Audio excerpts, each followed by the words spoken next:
Nigériens, mes chers compatriotes, depuis le 30 juillet dernier, nous vivons dans notre chair les sanctions d'une ampleur sans précédent prises contre notre pays, le Niger, et son peuple suite aux événements du 26 juillet 2023. Ces sanctions visent notamment à nous priver des ressources financières indispensables au fonctionnement de nos institutions, à entraver notre vie quotidienne et à étouffer notre économie et le petit commerce. En outre, ces sanctions vont jusqu'à priver délibérément nos laborieuses populations de tout approvisionnement en produits alimentaires et pharmaceutiques. Finalement, comme s'il y avait un plan visant le démantèlement de notre pays, la CEDEAO s'apprête à agresser le Niger en mettant sur pied une armée d'occupation en complicité avec une puissance qui est étrangère à notre espace communautaire et à notre continent. Ces sanctions sont illégales parce que contraires au principe d'intégration, de solidarité et de libre circulation dans une communauté telle que la CEDEAO. Ce caractère illégal est du reste attesté par la jurisprudence en la matière. Ces sanctions sont surtout inhumaines. Comment comprendre en effet qu'on laisse pourrir aux frontières des produits alimentaires et pharmaceutiques de première nécessité destinés à des populations dans le besoin? Comment comprendre que l'on impose à des populations des sanctions qui vont jusqu'à les priver de courant électrique en laissant les malades mourir dans les hôpitaux? Ces sanctions ne sont pas pensées dans une optique de recherche de solutions, mais pour nous mettre à genoux et nous humilier. Comme vous le savez, elles ont été prises sans consultation préalable, ni des autorités de transition, ni des instances régionales, ni des parlements nationaux, ni des populations sœurs des pays de la communauté. Nigériennes, Nigériens, mes chers compatriotes, ceux qui ont pris ces sanctions cruelles et menacent de tuer des milliers de Nigériens espèrent ainsi les diviser et imposer à notre vaillant peuple leur volonté. Ils pensent pouvoir nous contraindre à accepter par la force ce qui est profondément inacceptable, car contraire à nos intérêts vitaux et à nos valeurs cardinales. Ils veulent isoler notre pays à un moment où notre peuple a le plus besoin de la solidarité communautaire pour mieux faire face au terrorisme et à l'insécurité. Ils ne semblent pas mesurer l'ampleur de contre-coup qu'une agression militaire contre le Niger aurait sur toute la région. Ils semblent ignorer que c'est en grande partie grâce au professionnalisme et à la vaillance de nos forces de défense et de sécurité que le Niger est resté le verrou qui empêche les hordes de terroristes de déstabiliser l'ensemble de notre région. Heureusement, dans plusieurs pays voisins, comme lointains, membres de la communauté ou non, des leaders visionnaires et des populations solidaires ont exprimé et expriment leur opposition à toute intervention qui ouvrirait une véritable boîte de Pandore. Nigériennes, Nigériens, mes chers compatriotes, il est paradoxal que les réactions excessives entretenues par certains acteurs externes qui tentent d'imposer les médias une image caricaturale du Conseil national pour la sauvegarde de la patrie et de son action soient autant en déphasage par rapport aux aspirations du peuple nigérien. La réaction populaire observée dans tout le pays démontre pourtant à suffisance que l'action des forces de défense et de sécurité regroupées au sein du Conseil national pour la sauvegarde de la patrie répond clairement à l'exaspération de l'écrasante majorité du peuple nigérien qui se sent délivré. Nigériennes, Nigériens, mes chers compatriotes, Je affirme ici que notre ambition n'est pas de confisquer le pouvoir.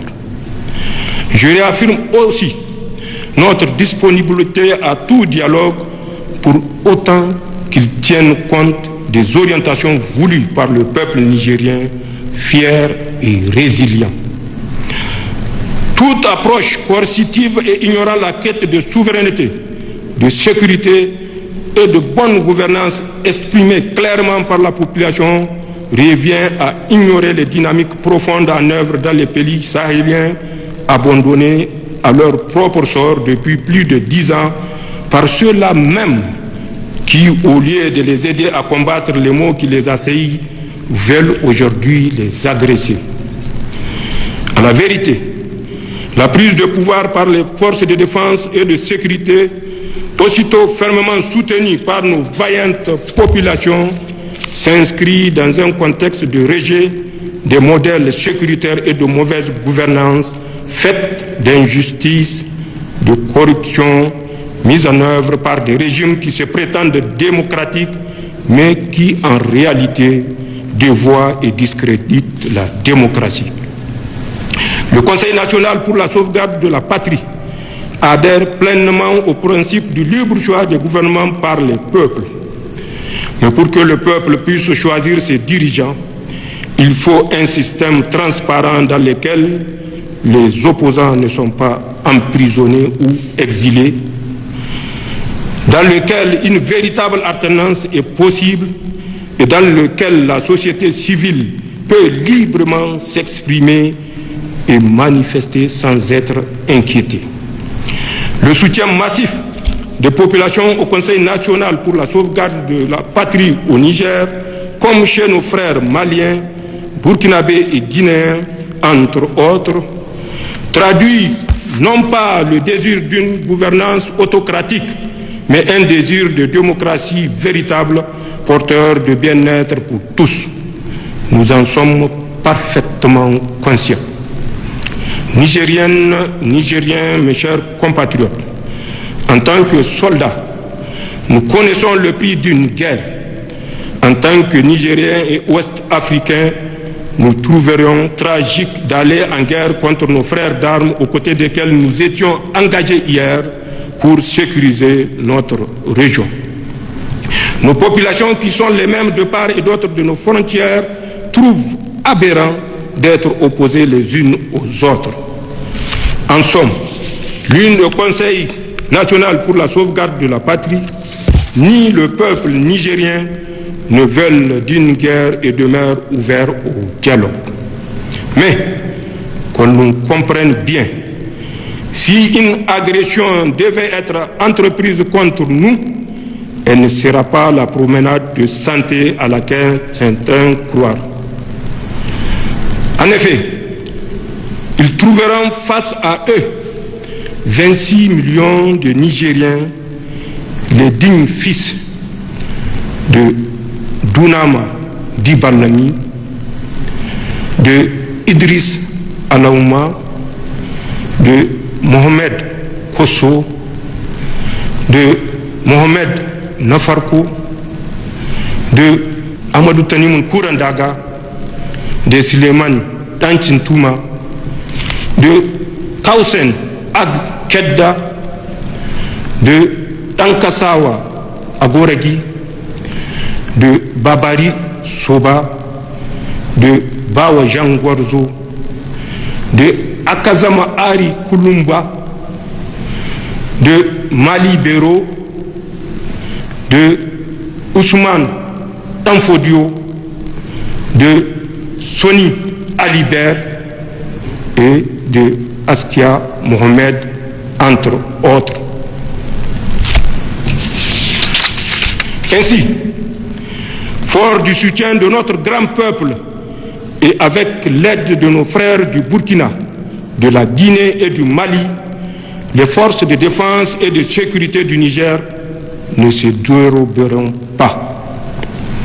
Pour ma part, une fois de plus, je tiens à vous réaffirmer, mes chers compatriotes, que tout comme les autres membres du Conseil national pour la sauvegarde de la patrie et du gouvernement, Je suis au service du Niger et de ses seuls intérêts et que je ne trahirai jamais vos espérances, Inch'Allah.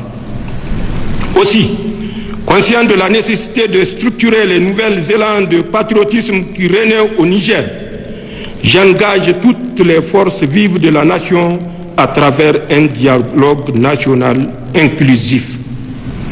L'objectif de l'instance dédiée à ce dialogue est de consulter toutes les composantes du peuple nigérien sur les voies les meilleures permettant de poser les fondements d'une nouvelle vie constitutionnelle sur des piliers profondément ancrés dans nos valeurs traditionnelles et républicaines. Dans cette perspective, le gouvernement est d'ores et déjà instruit pour prendre les dispositions urgentes en vue de l'organisation de ce dialogue. Dans ce cadre, les forces vives qui y seront conviées s'attelleront dans un délai de 30 jours à formuler des propositions concrètes devant conduire 1. À définir les principes fondamentaux devant régir notre transition. 2. À définir la priorité de la transition dont la durée ne saurait aller au-delà de 3 ans. 3. À définir les priorités nationales durant la transition. 4. À appeler les valeurs fondamentales devant guider la refondation de la République. Nigériennes, Nigériens, mes chers compatriotes, c'est donc entre Nigériens et dans le cadre du dialogue fraternel que nous allons trouver, j'en suis convaincu, les solutions adoptées à tous les défis qui se posent à nous. Accompagnés dans notre élan de sortie de crise et ce, dans l'intérêt de tous. Vive le peuple nigérien, vive le Conseil national pour la sauvegarde de la patrie et le gouvernement de transition, vive le Niger, je vous remercie.